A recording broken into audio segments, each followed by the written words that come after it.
pregunto yo. Hernán Lechner en línea, director del Centro de Economía Política Argentina, magíster en Economía Política Flaxo. Hernán, gracias por atendernos. Fede País te saluda. ¿Cómo va? ¿Qué tal? ¿Cómo estás, Federica? Bien, ¿y vos? Bien, acá estamos. ¿Estuviste viendo el debate? Sí. Sí, claro.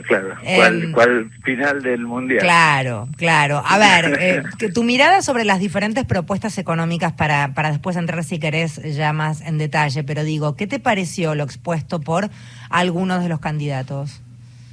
No, creo que fueron planteos muy distintos. Quizás el apartado económico fue el más entretenido en el día de ayer, sobre todo por las repreguntas y demás. Quedó muy claro las dificultades que tiene Patricia Bullrich para engendrar, digamos, o articular algún proyecto claro en materia económica. De hecho, dijo, tengo un proyecto y lo tenemos, y no especificó en ningún momento de qué se trataba. Y me parece, por el otro lado, Milei fue muy claro, desregular absolutamente todo, no anduvo con medias tintas, y quizás el planteo de Massa en el sentido de lo que viene haciendo desde la gestión, con una orientación vinculada con sostener el empleo, la producción y demás, ¿no? Proteger los dólares, dijo, para poder sostener ese proceso. Dentro de lo planteado por Massa está esto de la creación de una moneda digital local. ¿Cómo ves eso y cómo lo entendemos los que no manejamos ese palo, Hernán? A mí me parece interesante. La mayoría de los países hoy relevaba, o leía un relevamiento, para ser preciso, del Fondo Monetario. Hay 130 países estudiando las medidas, algunos como China, muy cercanos, muy próximos a ponerla en práctica. Diría que en términos generales uno debería hacer como una diferenciación entre dos aspectos que todavía no queda claro acá en la Argentina hacia dónde se orienta esta moneda, pero que pueden ser ambos. La primera es sencillamente un activo financiero a la usanza de los que son las cripto, es decir, que vos puedas invertir en esas cripto con un poco más de seguridad que lo que hoy tenés en ese mercado, que como vos sabés, estornuda Elon Musk y bajan los precios, suben los precios y demás. Y da la impresión que es un mercado que vino para quedarse, en el sentido de que ahí hay activos que pueden ser una reserva de valor, y me parece interesante sondearlo, analizarlo, estudiarlo, implementarlo el día de mañana desde esa óptica. La otra opción, que puede ser además combinada, es que vos pretendas darle circulación a ese activo financiero, y que por lo tanto te permita esa circulación, entre otras cosas, y como eje principal, la trazabilidad del dinero, a diferencia de las cripto hoy, que de hecho cuando por ejemplo te roban el celular y te hacen una transferencia a una cuenta, decir, pero va a una cuenta que yo puedo identificar, sí, claro, pero automáticamente de esa cuenta compran cripto porque se pierde la trazabilidad.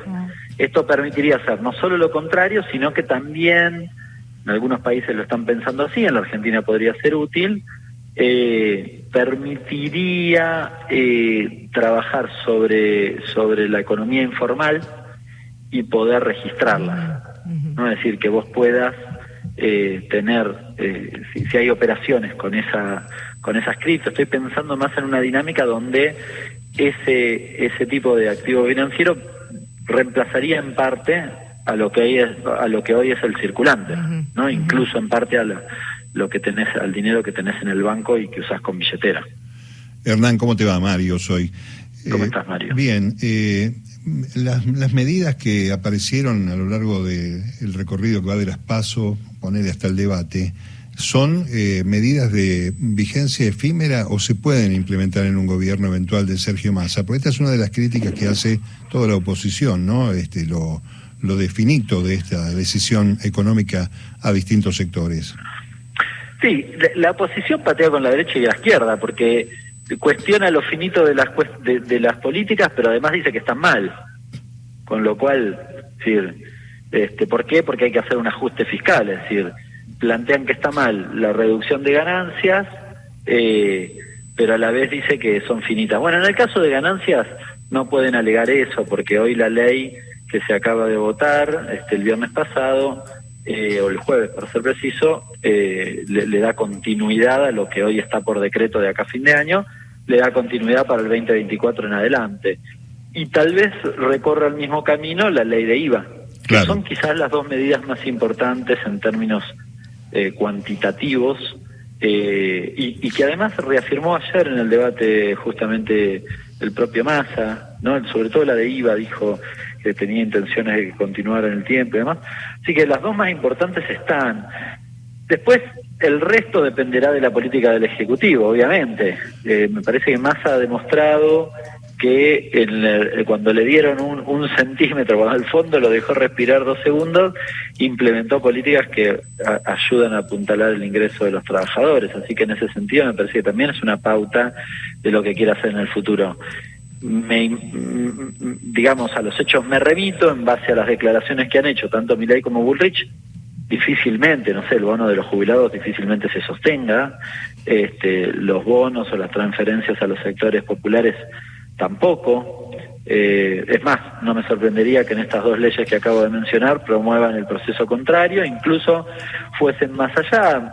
Patricia Bullrich siempre fue promotora de una ley de movilidad atada a la inflación, que a todas luces, y los datos son contundentes, la ley de Macri desde principios del 21, que es cuando se implementó la nueva ley, hasta hoy, le hubiese hecho perder aproximadamente el 10% del ingreso nominal a los jubilados.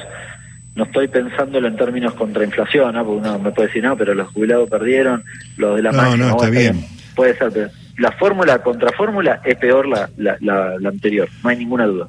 Y bueno, por el otro lado, las propuestas, en realidad no me atrevo a llamar propuestas los que hablan Milei y Bullrich, mucho menos, porque sigue siendo un eslogan, ¿no? Está bien que no hay tiempo en el debate, pero sigue siendo con poca argumentación, escasa fundamentación, ¿no?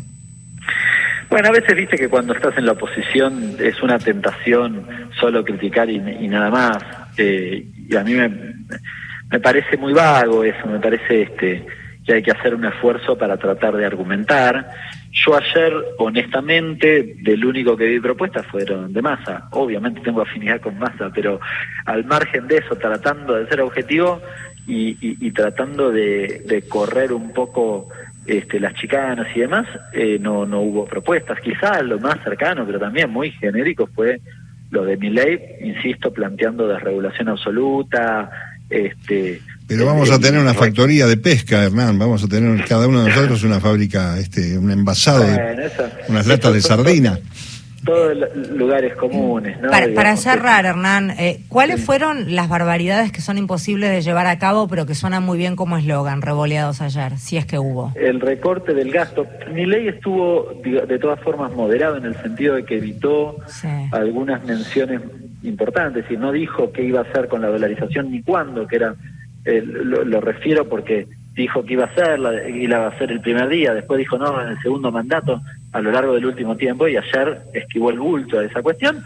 Y lo mismo en el gasto, aunque sí lo mencionó, el recorte del gasto feroz, pero no dijo los 15 puntos, aunque en buena medida lo sobrevoló. Las dos cosas son absolutamente inviables, o en términos teóricos podrían implementarse, diría, y además, si eventualmente se implementasen, son un recorte feroz a los ingresos nominales de la sociedad, con lo cual, si critican el 40,1 de pobreza actual, bueno, eso llevaría a niveles superiores incluso a los del 2001, que tocó el 65%, así que imagínense el escenario, lo que pasó en Ecuador y demás. Así que en concreto te diría que esas son las dos cuestiones más importantes. Habló de apertura indiscriminada de la economía. La Argentina ya vivió este escenario. Yo me imagino que todos los que estaban viendo ayer y son empresarios pymes, se les debe haber puesto los pelos de punta y deben haber dicho, por favor, que gane Massa como sea, porque si no es la debacle. O sea, San Martín, mi distrito, en la década de los 90 era un cementerio de fábricas. Sí. Bueno, ahora sería la Argentina un cementerio de fábricas si gana Milei. Por eso me parece importante que lo analices vos desde el lugar de tanta sabiduría en materia económica, porque muchos pibes pueden comprar, porque suena lindo, qué sé yo, imaginan que van a poder comprar cualquier cosa como si estuvieran de viaje y con cuestiones que son como, sí, divertidas en sí mismos, pero la verdad es que conllevan todo un resto de consecuencias que no se relatan y que hay que alertar, porque si no, reitero, Sí. revolean eslogan. Sí, ayer en la parte de educación, que igual fue medio general, Sí, pero vouchers yo volvieron. claro, pero cuento una pequeña anécdota de que me pasó a mí en San Martín, que está bueno, y con esto ya termino si no molesto.